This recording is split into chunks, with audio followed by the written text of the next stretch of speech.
Agdama kakabsat, iti series of lesson tayo, rejoicing in God's Word. Kas anak ti Apo, daytoy iti regta, ragsak, salunat, ken kalasag iti kararwa tayo. Dagiti sasao iti Apo. And last Wednesday, naadal tayo rejoicing in its counsel. Iti Sunday school, ti lesson tayo rejoicing in its company. Everybody say together, rejoicing in its company. Kat nakita tayo kakabsat, nga may isa nga senyales, iti spiritual health, dayjay regta tayo nga makikadwa, kadagijay nga mangikasaba, ken mangipractice dagiti sasa uti Apo. Today, our lesson is rejoicing in its comfort. Rejoicing in its comfort. Panangliwliwa. Napadasan yun kakabsat, iti naliwliwa. Napadasan yun iti adda nangin encourage kanyayo. Napadasan yun ti adda nangikarkararag kanyayo kakabsat. So how does it feel to be comforted? It feels great, amen? Mangted biag, mangted pigsa, ken inanama iti panagbiag. So today I'm going to share with you, maipapande ti sa uti Apo, nga isut gubwayan ken pagtaudan, iti comfort, rejoicing in its comfort. Anat naggidyatan ti comfortable life kun comforted life. Do you know the difference? Comfortable life and comforted life.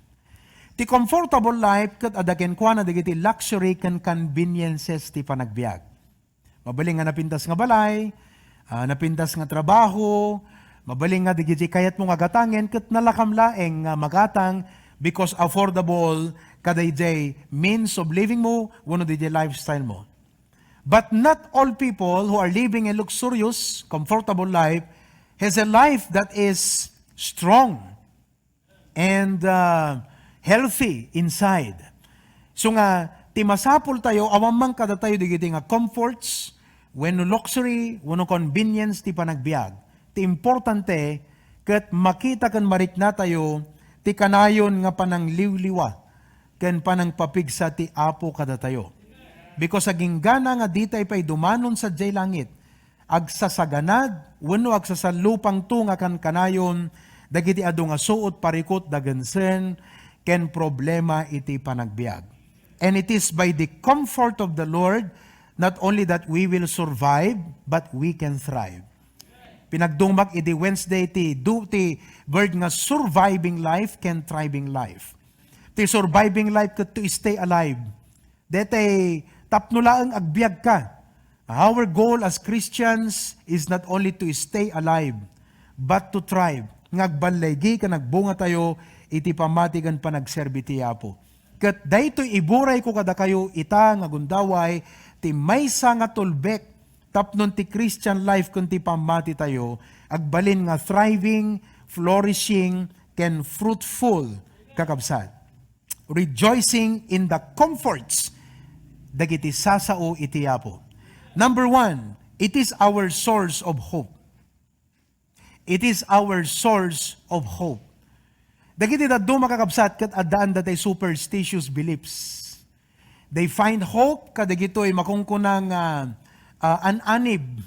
Sino kada kayo iti adaan anib na yan tawalet na?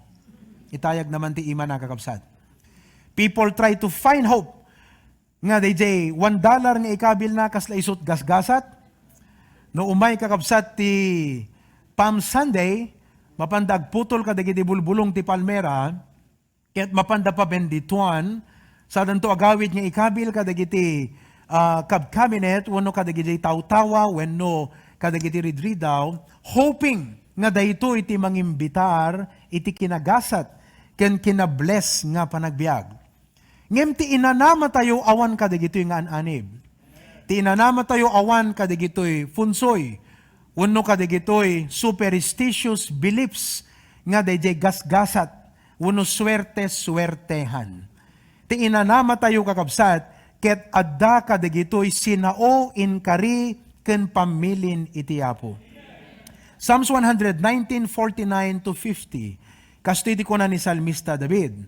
Remember the word unto thy servant, upon which thou hast caused me to hope. Anak ano kakabsat, iti nangadawon at inanaman na, the word that God said to His servant. Ket kunana, this is my comfort in my affliction. Ti comfort na kadigiti panagsagaban na kakabsat, ket dagiti sinauti apo, nga isuti ng TED, ti inanama, wano nagkaptan na nga nanginanamaan. For thy word hath quickened me. Nagpintas nga balikas kakabsat.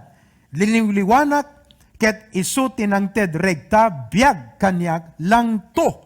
Ti pamatik ken lang to, ti langak, lang to, ti panagbiag ko. Ti ana, dagiti sa uti apo, nga isuti nanginanamaan na. Dito Romans chapter 15 verse 4, din ganyo ti ko natin nasantuan nga surat.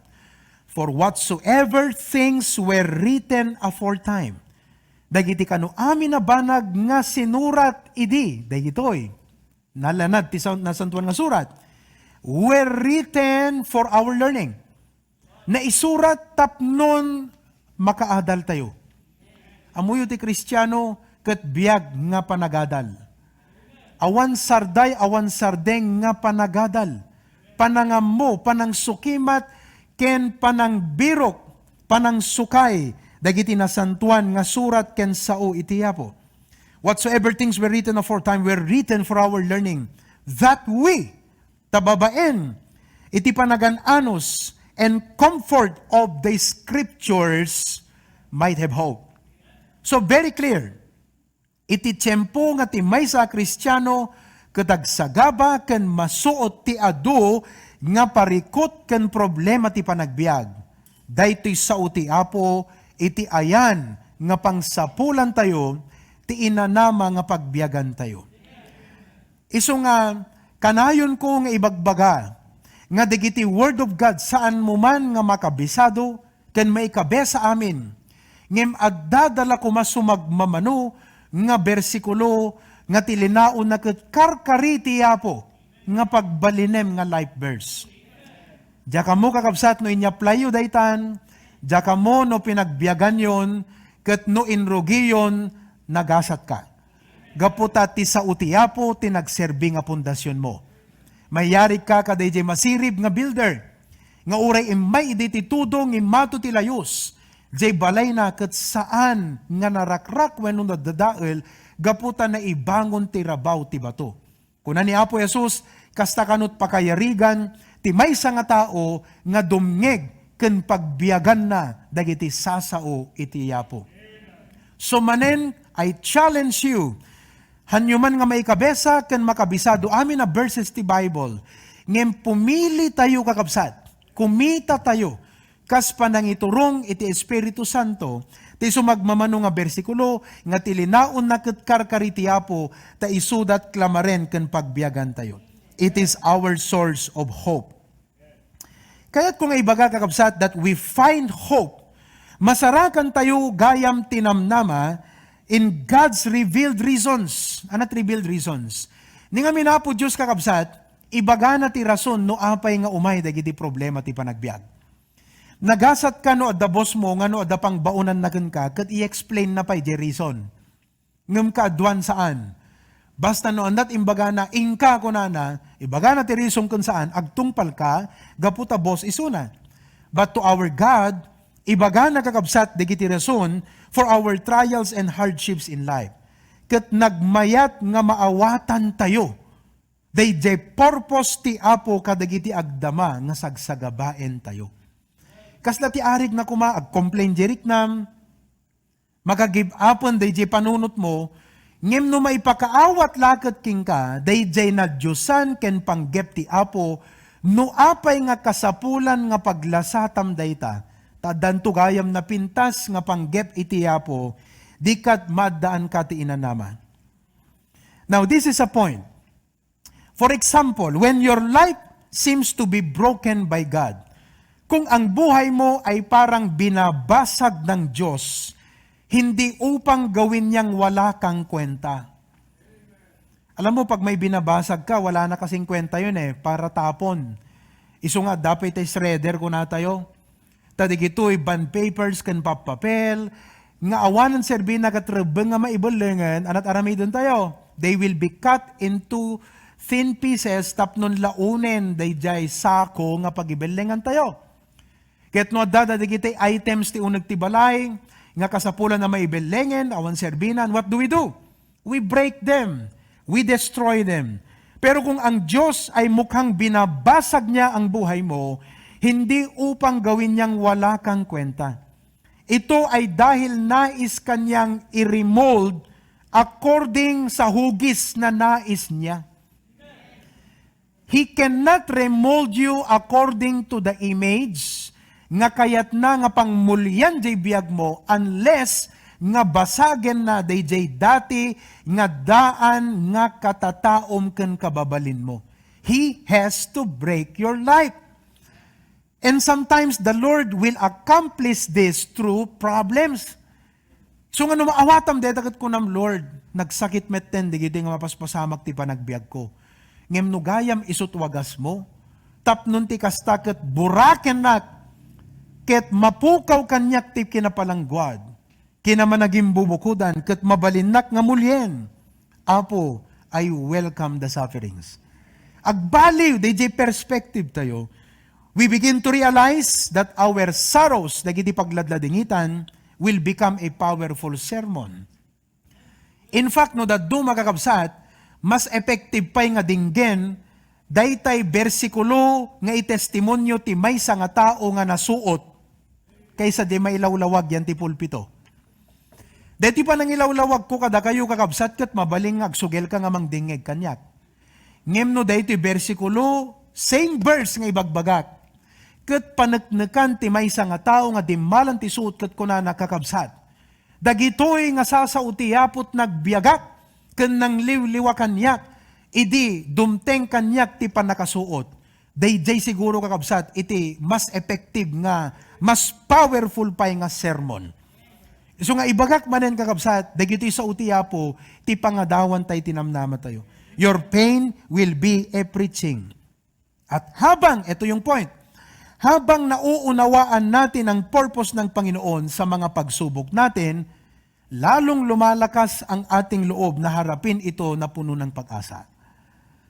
Personally kakabsat, maipaneknek ko dito. This preaching is my life as also. Because digiti amin nga trials kan challenges kan difficulties ko ti panagbiag. DJ emphasize ko kanya yung life verse. Exactly. That is how I face my problems. So nga mabaling ako na yung siguro, ni Pastor kaslaawan dadagsan na, kasi no ag-preach, nakaisem, naregta, at all seasons, he can always stand and preach. Wala ba siyang mga kabigatan? I learned to find my comfort in the Bible. No nga taawan, digito'y kakabsat nga bersikulo. Digito'y nga sasautiya po. Na kanayon nga review o kanayon nga ipalagip ko, ti panunot ko kakabsat, maupayak met siguro, iti panagbiag, ti pamati, kan ti panagserbi, iti apo. Kaya, pag nabibigatan, libro ng pag-asa ang ating buksan. Haan nga no, adot problemam kat, deti man pala Facebook, pag iliwagak, ay adot pasagap mo kakabsat nga problema.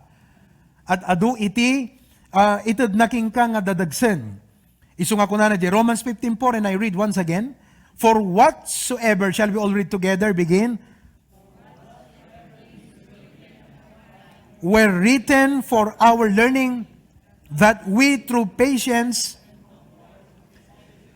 might have hope. So anat ko na ni David, remember the word unto thy servant, upon which thou hast caused me to hope. Deti sa ti gapuna nga adatured ko ken inanamak. This is my comfort in my affliction, for thy word hath quickened me. Ti saom tinangted iti langto daytoy pamatik. Deti riknak ken pakinakem ko. Brethren, we can thrive in our afflictions because the word of God is the source of our hope. Number 2, not only that, but we find and claim His promise of His strength. Dito sa una kakabsat, masukalan tayo, masarakan tayo, dayjay ibagbaga ti Apo ken inkarina, nga panang papigsaken panang pabileg kada tayo. One time malagipyo at the preaching ko kakabsat. Dagiti anya nga klase iti pigsaken bileg nga masapul mo ti innal daw. Di ngamin? Numalagipyo day nga outline, reviewin yun to kakabsat. Kasi ti pigsaken bileg nga kasapulan tay ti Apo ket saan laeng nga kired physical. Na-i-mention ko nga adda 5 nga inbaga ti Apo ken pinaneknekan na nga pinatunayan ti sauna nga masapul mo nga pigsa ken bileg nga mangsaranget iti amin nga banag ti panagbiag mo. Ti may sa ijay kakabsat ket jay favor of God.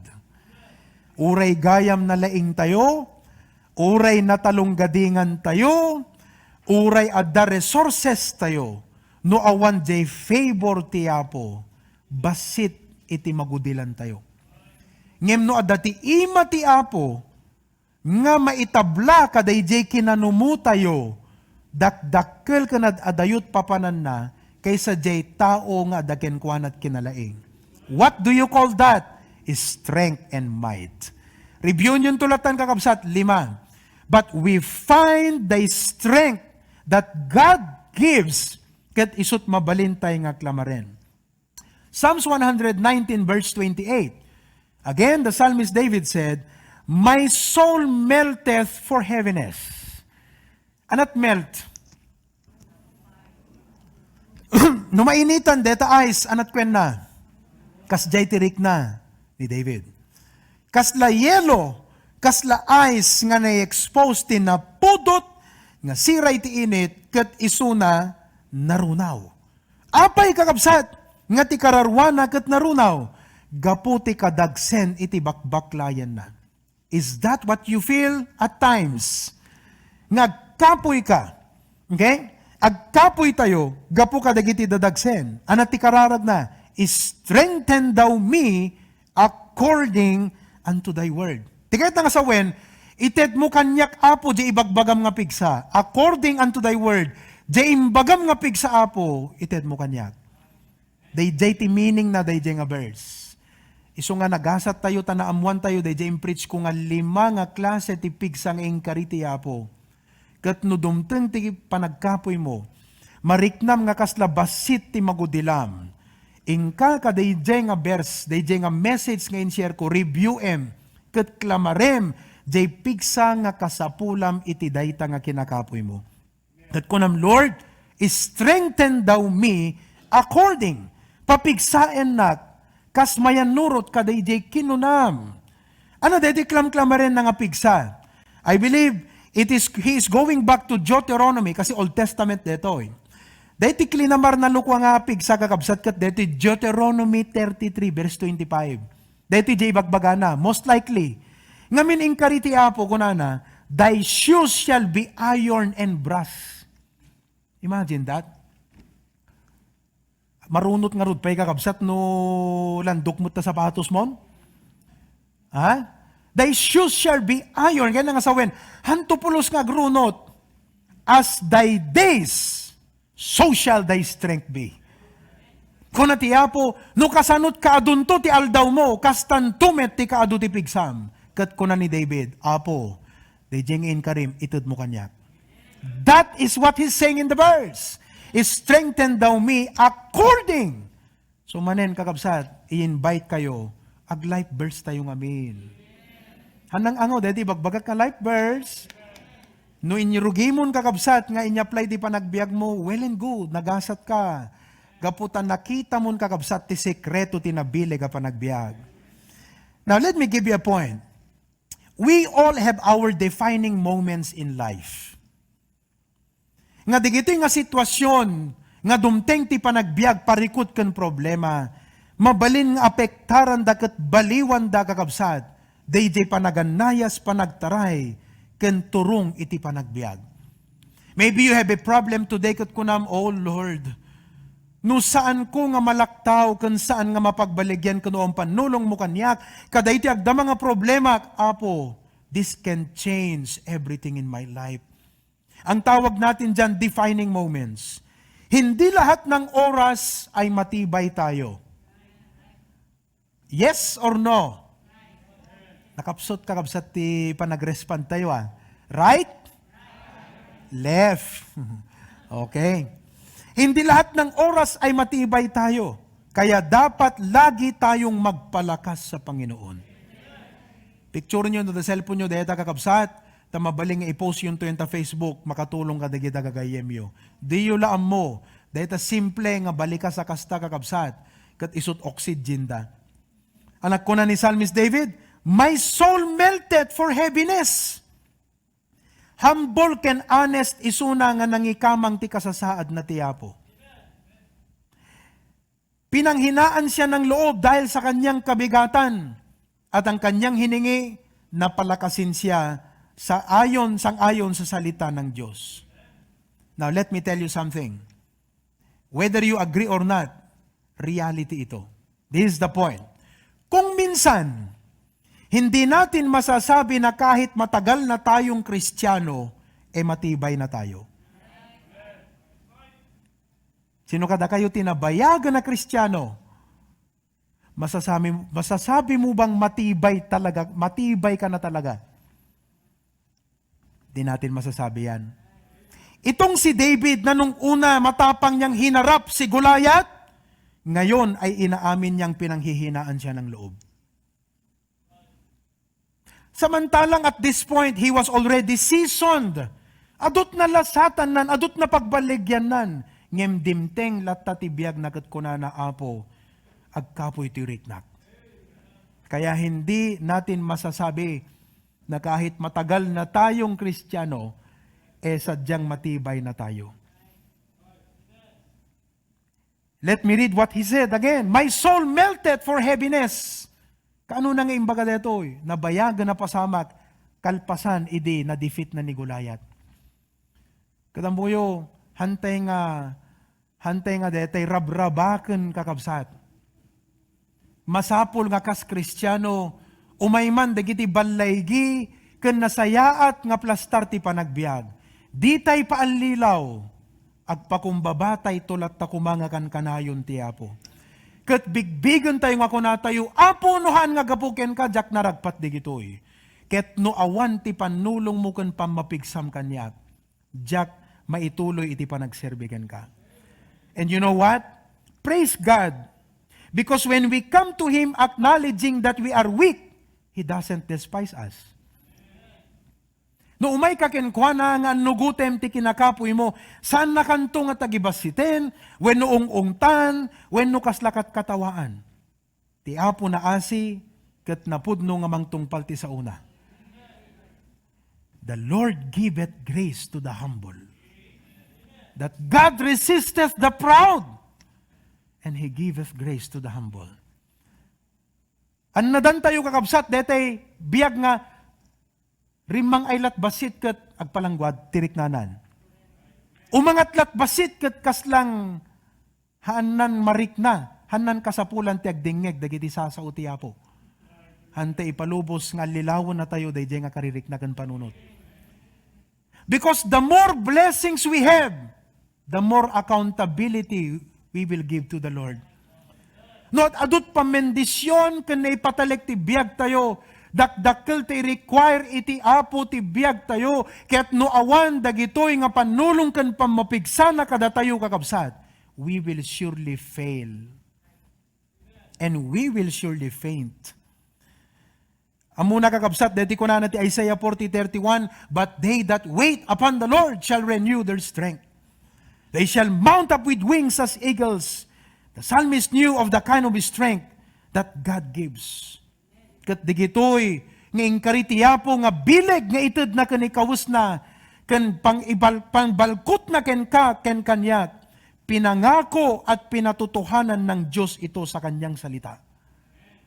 Inkarina ken pinaneknekan na. Kat makita tayo ti adu nga verses ti Bible, ti panangpaneknek ti Apo. Ti Israel na kabatbatit nga nasyon, ngem gapu ti panulong ti Apo, awang makaabak kadakwada. That is a different kind of strength. Ibang klaseng lakas po yun.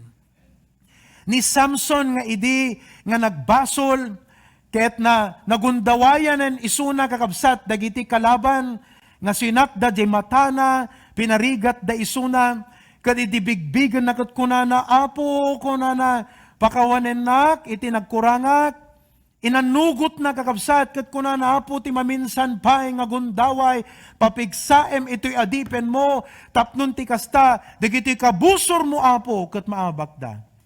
Imay ti bileg ti apo ken kuana, karinibribo nga tao kakabsat, nga kalaban ti Diyos tinatay.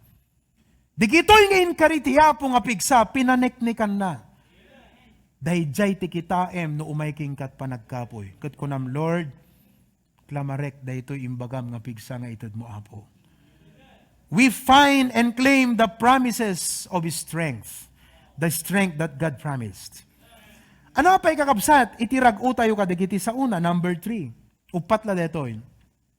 It is our best refuge while others verbally attack and hurt us. Isut kasayaatan nga taklin tayo, nga manglawlawag kadagiti panunot, ken mang-neutralize dagiti rikna tayo, no kasta nga adadata tao nga agsarita ti makapasakit kanya tayo. In Psalms 119 verses 23 to 24, kuna natin nasantuan nga surat, princes also did sit and speak against me. Basag man lati Ilocanon. Ikabil mo lata, DJ kwa, DJ point, kasi kupkupya ang dape lang, ang dape nalpas nga kinupya. Basag dati verse 23 ti Ilocano kut kunana, dagiti pi prinsipe, nagtugaw da, ken pinagsasaw andak. Ngem to'y adipen mo, nagpanunot kadagiti alalagadem. I meditate on thy statutes. Dagiti pamaneknek mo, isudamet, ti pagray-uak ken pamalakad ko. Kung na English, princes also did sit and speak against me, but thy servant did meditate in thy statutes. Thy testimonies also are my delight and my counselors. Sometimes when people attack, amum no banatan na katitao, and hurt us verbally, either tayo ay magiba, manliit sa sarili, o pumutok ng galit. At da kadeta dua kakabsat. Depende di personalidad mo. Mabaling at di personalidad tayo, no ti tao, kat makasarita ka, dagiti banag nga makapasakit, ken ka, agkapoy kagat ko na, ay ayak pa'y. Ngim no ti personalidad mo kat palaban, kat kunam, guray ka man na. Irar mo man ta inasa ka bunang dikal man na. Guray ka man na. Thank you Facebook, imbagtadda ka. Galwad ka, sige. Di ngamin kakabsad. Eto ang punto ko dyan. Parang ang hirap magpaka-Kristiyano sa mga sitwasyong ganon. Tama hindi? Naglalo no ti sarita ng kat, dete mo matilmunang kakabsat kat bumarat pidit-pidit mo, nagrigat ti agpaka-Kristiyano kakabsat. Kadigidjay nga kundaway ti panagbiag. But praise God. Anat ko na ni Psalmist David, thy servant did meditate in thy statutes. Dagiti sa una, ti pagtaklinan tayo. Isut mang preserba kada tayo kakabsat tapnuhan tayo nga mareba. It keeps us from falling apart. Nga sumabog tayo kuman kakabsat ti pungtot gura. Nga makaaramid tayo ti pagbababawian tayo tumetlaeng. Kalpasan di gitoy. Ngem gaputi sa utiyapo kakabsat. Templaan na, DJ Rick na tayo. Isu timang lawlawag, dagiti puso, kat naipaneknek ni David ito. Pinanagnagan na. Ken panunot tayo, tapno agarilat ta kada tayo di kinaimbag, ken kinasayaat. Amuyo ka di kakabsat. Let me state this point. Sa realidad ng buhay natin bilang Kristiyano, hindi lahat ng tao ay mabuti sa atin. Yung iba ay instrument para may apply natin ang overcome evil with good. No, maawatan nyo deta kakabsat. Amen kunayo man.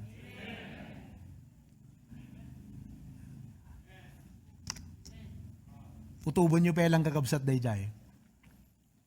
Sa realidad ng buhay natin bilang Kristiyano, saan nga aming nga tao kat nasayaat, ken ka? Sadya nga talaga nga tidaduma na iranta, tapno mayaplikar mo, deti overcome evil with good. Tanuawan, di kita tao, tibiyag mo kakabagyan man, wano kakaruba, wano gagayem. Nga dakas ti ipakita daking ka, kasano kaya apply mo ti overcome evil with good? Nga di dakas kat supapakam, tinaimbag.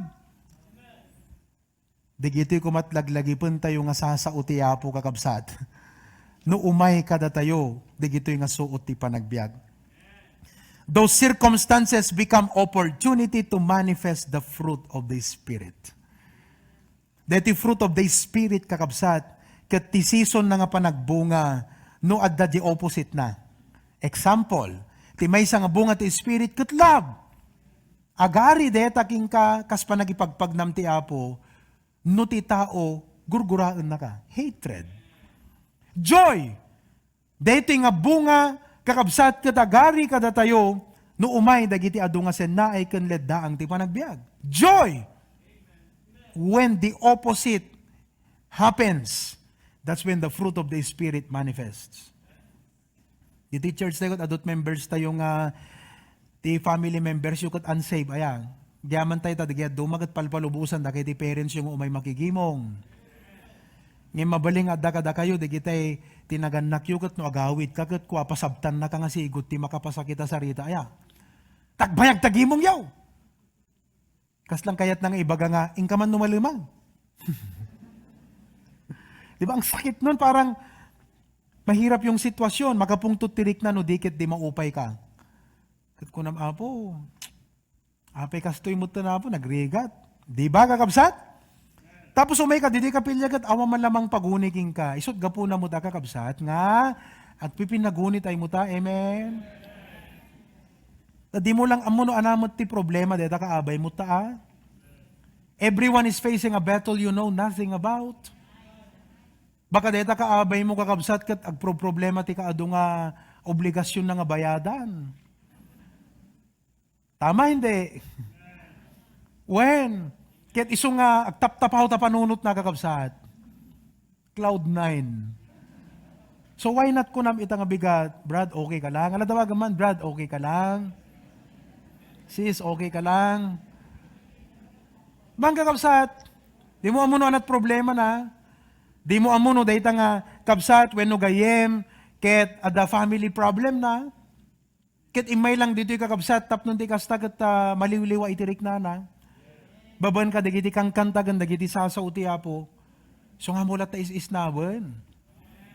Di nga rod, amo ka kabsat, ay ano na parikot kan problema na. Kita umingming, baka isot maudi nga pa nagkita yung kakabsat, sapit na saan?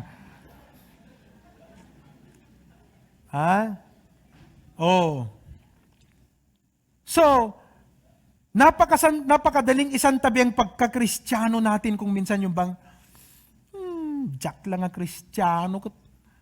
Dahil nga sarita kakabsat ka talaga, mindful kamot nga ang kadapot ag basol. Ngem diriknam kakabsat kat agburburek. Agburburek na talaga. Among tabulkan o agburburek kakabsat kat agsapol dahil pagsabuganan. Iso nga bulkan kunada. Kunana ti Psalms 94 verse 19, in the multitude of my thoughts, ti kaado, Apo, ngagsasalupang nga panunot kanyak.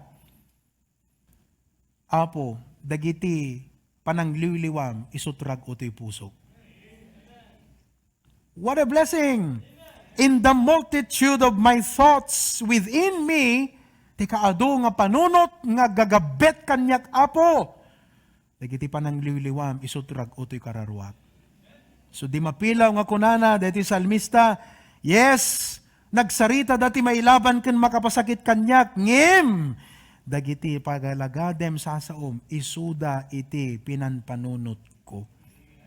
Lastly, number 4, anapay iti comfort nga masarakan tayo iti sa uti, Apo, we find peace of mind. We find peace of mind, talna ken talget ti panunot. Psalms 119 verse 165, the Bible says, great peace have they which love thy law, and nothing shall offend them. Great peace, kunana, confidence. Talged, kakabsat. Dakkel nga talged. Natal na, tapanunot tayo kakabsat. No, dagiti sasauna, iti pagbibiyagan tayo kan pagtaktakdaran tayo. Magbigay ako sa inyo ng isa pang hugot Kristiyano. Dami nating hugot ngayon, no? O ito, sa usaping Kristiyano, siyempre maraming usapin sa buhay, usaping politika, usaping negosyo, pero ito, usaping Kristiyano. Alam nyo ba? Magulo ang buhay kung opinion ng unbelievers ang iniisip natin. Tama hindi? Noong opinion ti unbelievers kakabsat ti pampanunutin, maupay ka. Focus lang tayo sa Panginoon at sa Kanyang salita. Agkaroon ka nukat peace of mind. Narigat ngamin nga iplis ti aming nga tao. Dapat ti apo lang ti iplis mo kung digiti sa una isut paganurutam. Tapno adatal na tapusom. Great peace have they which love thy law, and nothing shall offend them. Kaya mga kapatid, ang tanging kalakasan at kagalakan ng ating kaluluwa ay ang mga salita ng Diyos. The psalmist again said in Psalms 119 verse 97, oh how love I thy law. Ano ka na sound dati, oh how? Mawawak ko na, oh how! Mawawak ka dagiti sa no. Oh how I love. Amom no, nangigam dito nga preaching ko itakat maibagam. Anyan nga nagsaya at ti sa utihapo. It is my meditation, isunton ti pampanunutek iti amin na aldaw ko. Kakabsat agawid ka ita, kat digito yung nanggagam nga sursuro iti Biblia, ti Sunday school kanita, kuniti prayer meeting. Isuda ko kakabsat, iti ramen kan raman, dahi tapanunot mo kakabsat, kas panagawid mo. Agawid ka, sangwem manen, ti adu nga trials, hardships, ti panagbiag, dagito'y sa utiyapo. Isuda ko matlaunen kan linaon dagiti, panpanunot tayo. It should be our meditation all the day. God's word is our comfort.